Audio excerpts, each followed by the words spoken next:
from the headquarters of Telesur English in Quito, Ecuador. This is From the South, and I am Soini Gray.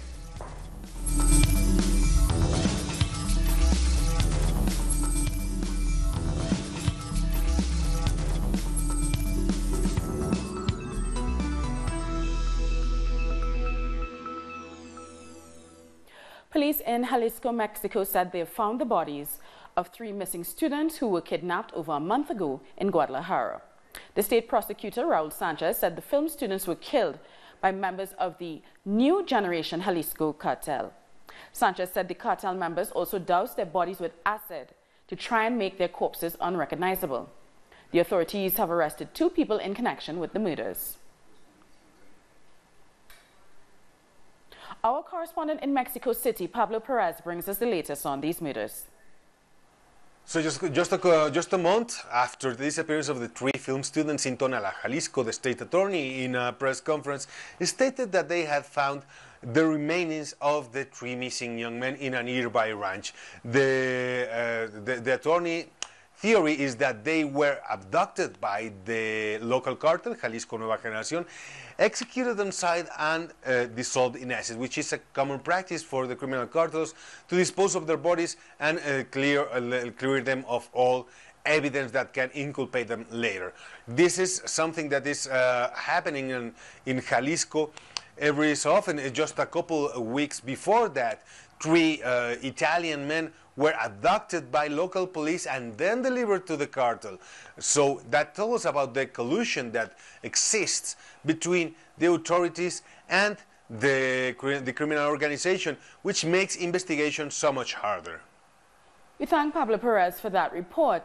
Now, a man accused of the murder of the Mexican journalist Javier Valdez has been arrested. Mexico's Interior Minister Alfonso Navarrete announced his arrest via Twitter. Valdez was an award-winning journalist who covered Mexico's powerful drug cartels. He was gunned down outside the Redoce newspaper in May of last year. And Brazil's former President Dilma Rousseff has been banned from visiting Luiz Ignacio Lula da Silva at the federal police headquarters in Curitiba, where he's being detained. The judge who made the ruling against Rousseff earlier prevented the Nobel Peace Laureate Adolfo Perez Esquivel from visiting Lula. Rousseff says the ban is intended to isolate Lula and prevent his message from reaching the people of Brazil. The Workers' Party has condemned the court's decision. And the indigenous people in Brazil have been protesting against a dam in the Amazon region on the 2nd day of the Freeland Indigenous Camp in Brasilia. Our correspondent, Mia Alberti, reports. And now on the 2nd day of the Freeland camp here in Brasilia, the day started with a protest by the Mundununku tribe. They're here to protest the construction of a dam in their territory, and the project would take around 7% of their land right in the Amazon. Now, this tribe is not the only one facing this kind of problem in the Amazon. There are around other 600 tribes in the whole of Brazil who are facing this type of threats. Now, the government says that this kind of projects in the Amazon would feed millions of Brazilians with energy, but some of the organizations I talked to and the leadership of this tribe told me the devastating consequences that this kind of project is going to have. This destroys our life, our way of life. It destroys our rivers, our nature, our religions. So for us, this is an irreversible loss. And today the project is happening right here in the heart of Brasilia, the capital of the country. And we're standing next to some of the ministries, and I think you can see right behind me the National Congress. So just a few minutes ago, by the end of the protest, police came here and told protesters they would have to move on. So this is it from the beginning of the 2nd day of the Freeland camp here in Brasilia. We thank Mia for that report. Now, on Monday, opposition groups in Nicaragua demonstrated in the capital city of Managua around the country against the government of Daniel Ortega. This was the 6th day of the protest, which has been organized by the private sector, originally sparked by the government's proposed reforms to the social security system. At least 10 people have died and dozens more were injured, including a number of policemen and passers-by, in clashes with the government, which the government likens to the violent opposition protests in Venezuela last year. On Sunday, Ortega revoked the social security reforms and said his administration is now open to dialogue. And our correspondent Maria Jose Diaz has more from Managua. Un saludo para todos. This is the first day of relative calm after 5 days of violence provoked by opponents of the government of Daniel Ortega. The violence has left many dead and injured and disrupted daily life and commerce. It was aimed at destabilizing the country. President Ortega says that the repeal of the proposed reform of the social security system, which triggered the situation, has already been filed to the Nicaraguan Institute of Social Security. To promote dialogue, the police have handed those detained for causing violence back to their families.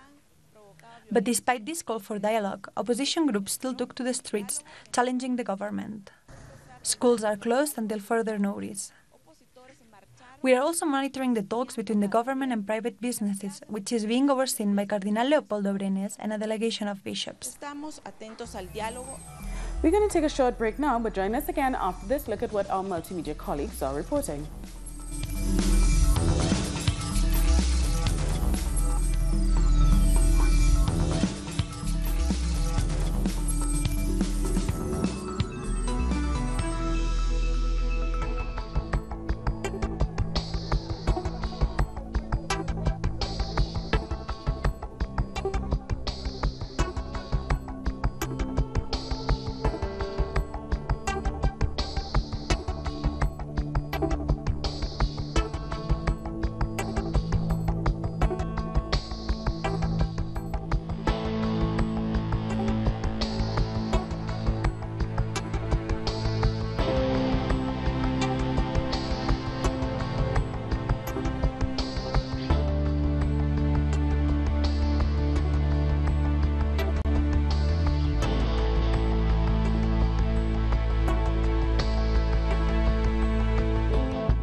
Welcome back. We go to Venezuela, where 4 weeks of campaigning ahead of the May 20th elections have officially begun.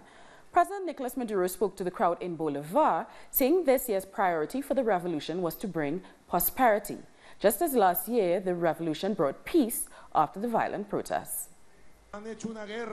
They waged a war. They threw everything at me, and did I back down? I told you a year ago, in the middle of violent protests that we suffer, vote for the Constituent Assembly, and I'll bring you peace. And peace is what I brought you. Now I tell you, let's all go to vote on May 20th to bring prosperity and economic growth, and I guarantee I will bring you that.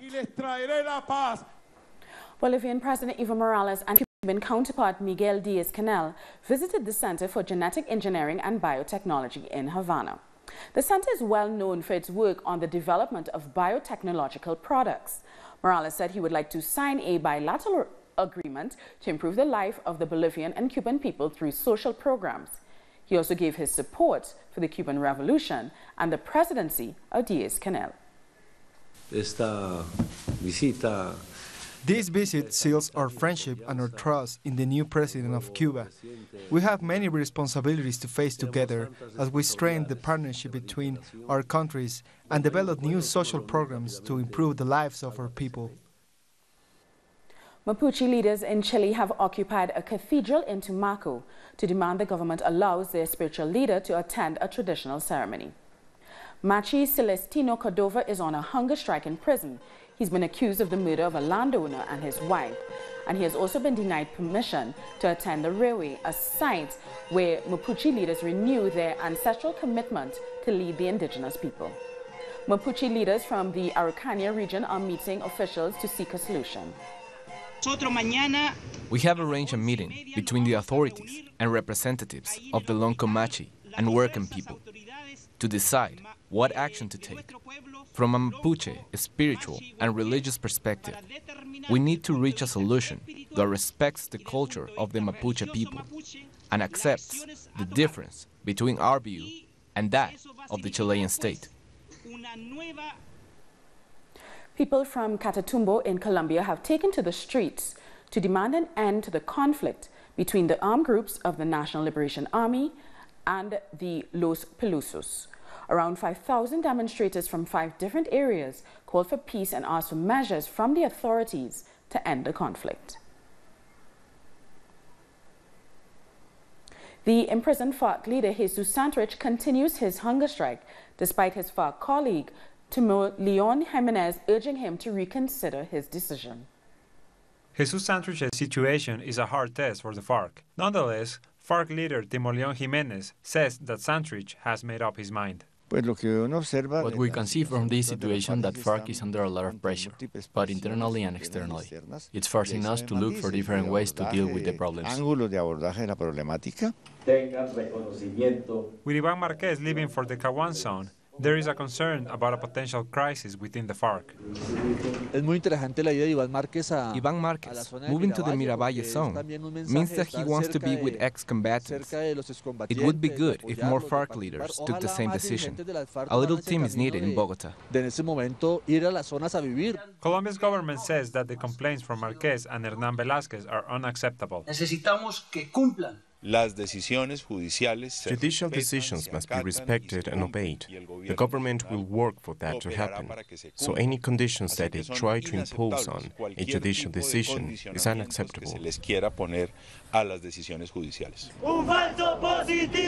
Some say the government must pay more attention to the real motives of the Drug Enforcement Agency in Colombia. A thorough investigation needs to be made into what the Drug Enforcement Agency is doing in this country. They launch raids, create crime scenes, and find new ways to persecute their citizens. I think that's a serious violation of our sovereignty. Colombia's government says it will ensure Santrich lives, even against his will, and they won't allow his condition to worsen. In Peru, the prosecutor's office has found new evidence against former President Pedro Pablo Kuczynski, who is fighting charges of corruption. Police found documents in the home of a PPK member when the building was raided. The authorities found documents, agendas, and emails linked to cases in which the former president is being investigated. For example, a report on the pardon against former President Alberto Fujimori, which is believed to be evidence that such pardon was a political agreement. This is a very strong evidence, right? It proves that there were negotiations and that the president wanted to benefit, but at the same time he was also helping someone else.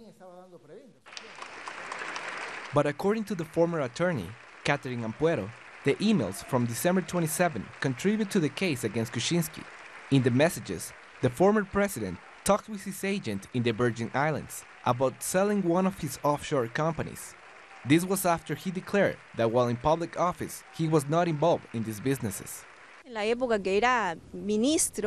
While he was minister, he was linked to Odebrecht through his company Westfield Capital. And after he became president, he continued to be involved in that company. For Ampuero, the legal situation of Pedro Pablo Kuczynski is getting more and more complicated. We are already talking about sufficient evidence for the prosecutor to start an investigation against him, which is the second phase of the criminal proceeding against Mr. Pedro Pablo Kuczynski.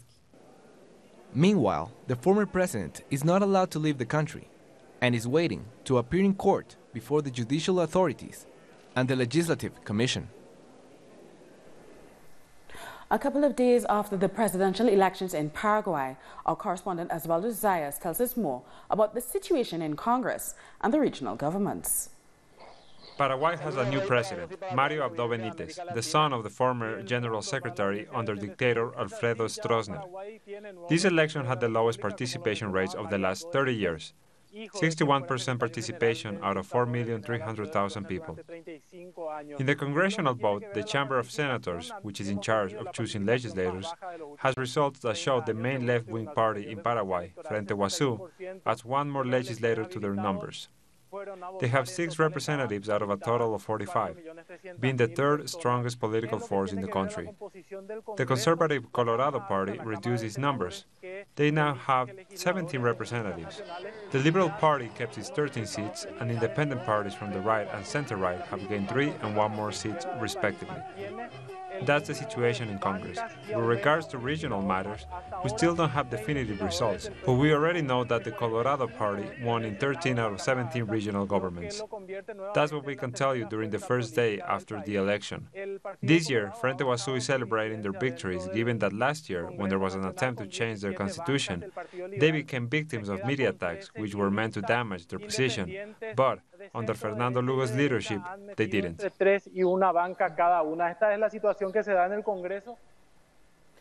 In the Dominican Republic, a theatre company is presenting the work of the Spanish playwright Federico Garcia Lorca as a puppet show to encourage a passion for culture among the young.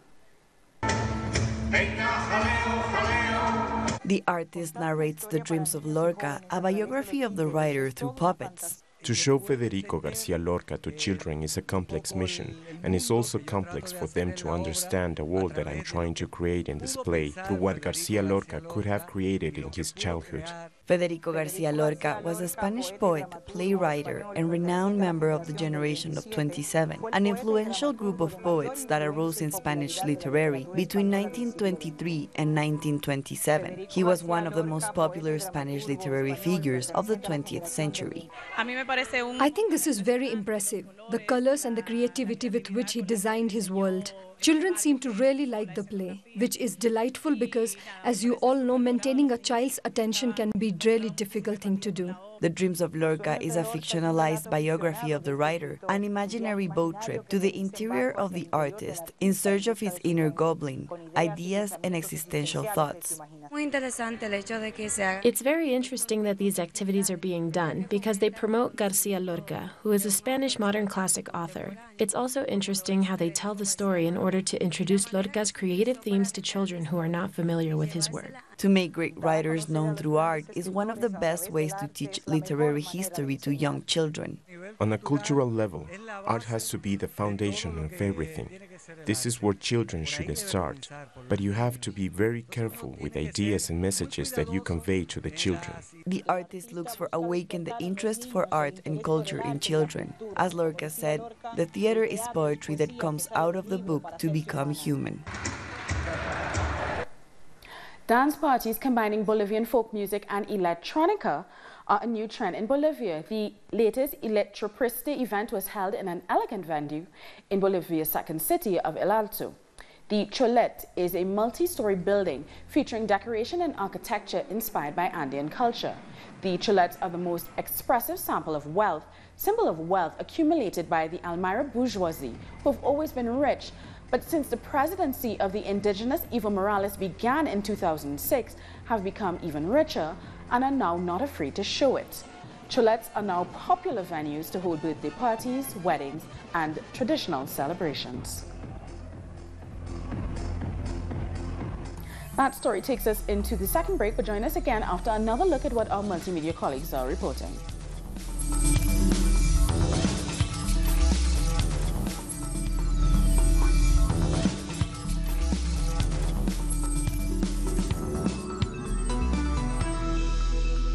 Some respect for the enormous contribution to the economy of this country that's been made by people who migrate here.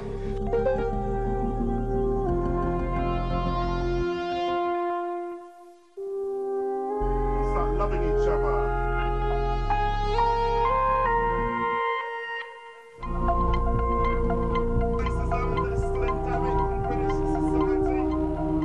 Had there not been migration from the Caribbean, from South Asia, from Ireland into this country over the past 50 years or so, what kind of health service would we have? What kind of education system would we have? What kind of industrial base would we have?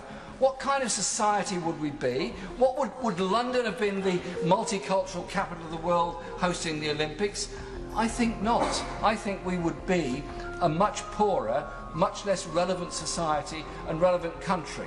We need to think about the contribution that's been made and respect people for that contribution that's been made. Now tonight I shall be joining my colleagues in voting against this bill, partly because of the details within the bill on education, on housing, some of the aspects of health and many other details of the bill, but also because of the atmosphere and the message that it sends at this particular time. Let us start from a sense of humanity. Every case is a human story. Every human story has its ups and downs, has its triumphs, has its tragedies. But instead, we have this dog whistle politics of the mantra that every immigrant is an illegal immigrant, every immigrant must somehow or other be condemned, and immigration is the cause of all the problems that we have in our society. A shortage of housing can be dealt with by building houses. It kind of helps. The two things go together. Recognising the skills of people and their ability to contribute to our society helps us all. But if we descend into this UKIP-generated, xenophobic campaign, it weakens us all, it demeans us all as a society, and we're all the losers for that.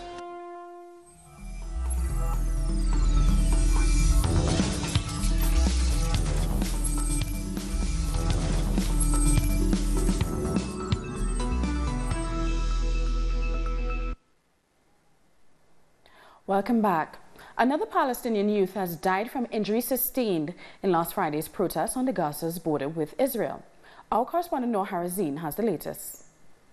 An 18-year-old boy succumbed to his wound and died this morning in the Gaza Strip. He was injured last Friday during the Great March of Return.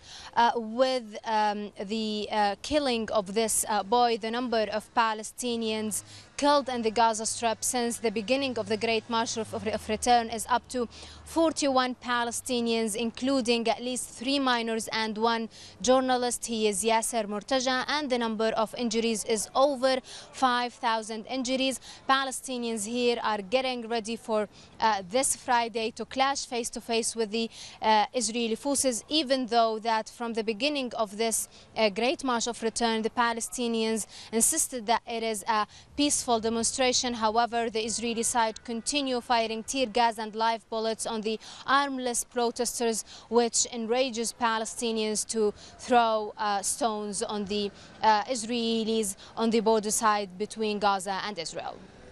We thank Noor for that report, and now let's have a look at some of the other stories making headlines around the world. Around 40 people have been injured and many houses seriously damaged after a 5.2 magnitude earthquake hit Adıyaman in Turkey. The tremor was followed by 8 aftershocks. A rescue operation is on and schools in the city have been closed for the day. We all immediately ran downstairs, but as we tried to go down, the staircase collapsed. You see this shop? Nothing is left. The houses are gone. All my stock at the back of the shop is gone too. At least 10 people were killed and 15 injured in Toronto in Canada after a driver plowed his van into busy lane. Police have identified the suspect as a 25-year-old man, Alex Minassian, and he is now under arrest. The motive of the killings is not yet known, but authorities say it appears to be a deliberate action. Thousands of people have rallied in Madagascar's capital, Antananarivo, on to protest against the president and the police. People protested against new electoral laws that the opposition say is discriminatory. Elections are due at the end of the year. 2 people were killed and 16 others injured by police last week. An all-female expedition team has reached the North Pole for the first time. The team started their journey in Norway and took 8 days to reach the North Pole. The group includes 7 women from Europe and 4 from the Middle East. They aim to draw attention to climate change and gender inequality. The expedition leader, Felicity Ashton, said the trek was important for multiple reasons.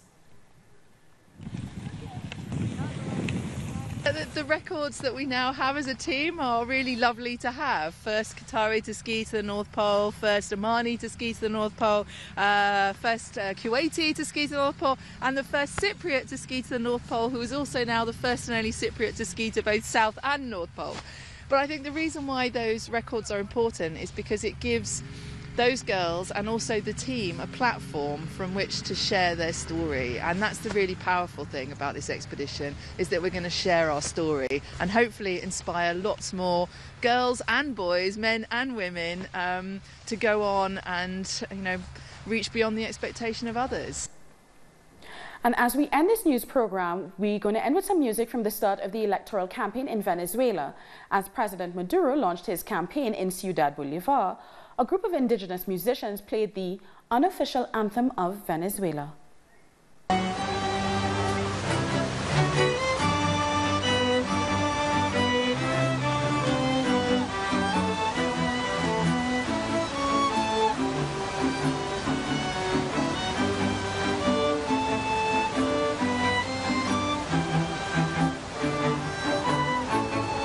That brought us right to the end of this news brief, but for these and many other stories, you can find them on our website at talisiotv.net/English. You can also join us on social media, on Facebook, on Twitter, and on Instagram. For Talisio English, I'm Sonia Gray. Thank you so much for watching.